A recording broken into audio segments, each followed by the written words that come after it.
Hey everyone, and welcome to The Explainer. Today we're going to tackle those small but super powerful words that honestly hold our sentences together prepositions. Now, I know they can seem a little tricky, but trust me, by the end of this, you're going to see they're one of the best tools you've got. Alright, let's jump right in. You ever write something and you read it back and think, that's not quite what I meant? It's like your readers kind of wandering around trying to figure out where things are or when they happened. Yeah, it happens to all of us. But the good news is there's a built in fix for that. And that fix is the preposition. Seriously, I want you to think of these words as a GPS for your sentences. Their entire job is to show the relationship between different words, to give your ideas a clear direction so your message gets exactly where it needs to go. No wrong turns. Okay, so how does this whole word GPS thing actually work? What kind of directions are we talking about here? Let's pop the hood and see what really makes these little words so important for clear communication. It's actually pretty simple. At their core, prepositions answer three big questions: where, when, and how. And here's the one rule you've got to remember: a preposition always has a partner, usually a noun that comes right after it. Like the book is on the table or the meeting is at 3 p.m. You see what's happening there? The preposition is the bridge connecting its partner to the rest of the sentence. They are the ultimate connectors. So the two most common maps our GPS gives us are for time and place. If you can get the hang of these, you are well on your way to mastering prepositions. Let's start by setting our clocks and looking at prepositions of time. What's so cool about this is how specific each word is. You use at for a super precise moment, like a time on the clock. You use in for those bigger chunks of time, like a whole month or a year.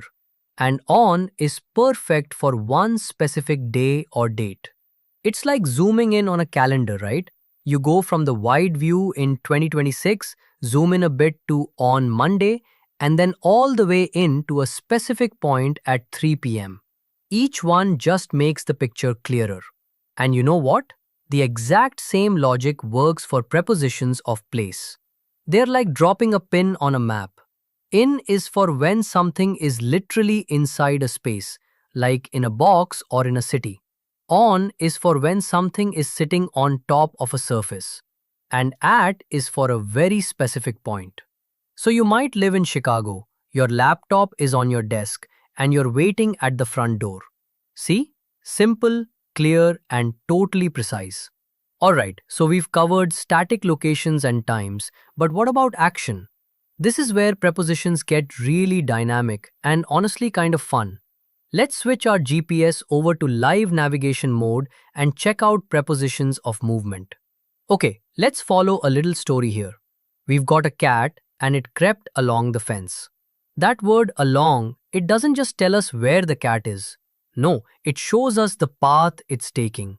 It's painting a picture of movement right in our minds. But it doesn't stop there. Next, the cat jumped onto the roof. See that? Onto is brilliant because it shows the motion from one place to another. It captures that upward leap and the landing. It's all about that change in position. And for the big finish, the cat went through the window. Through gives us that amazing sense of passing from the outside to the inside. So along, onto, through, just three little words just mapped out a whole action sequence for us. Now that's the power of movement prepositions. Okay, now just like with any GPS, sometimes you come to a tricky intersection where it's really easy to make a wrong turn. So let's clear up a few of the most commonly confused prepositions so you can navigate your sentences like a pro.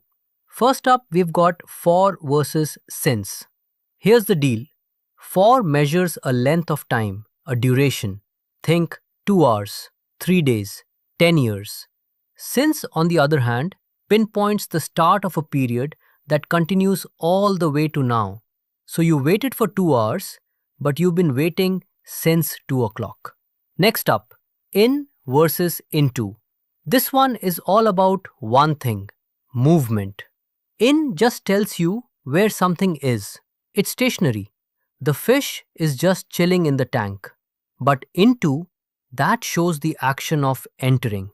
The cat jumped into the box. So if there's movement from the outside to the inside, you're gonna want into. And finally, a real classic, between versus among. The rule here is wonderfully simple. Use between when you're talking about two and only two separate things. Use among when you're talking about a group of three or more, or just a general crowd. The ball is between the two shoes. He's popular among all his friends. Easy, right? So let's pull this all together. Here is your preposition toolkit. First, remember, they give your sentences direction. They tell you where, when, and how. Second, they are the glue connecting nouns and pronouns to the rest of the sentence. And finally, using the right one is the secret to making your meaning totally crystal clear.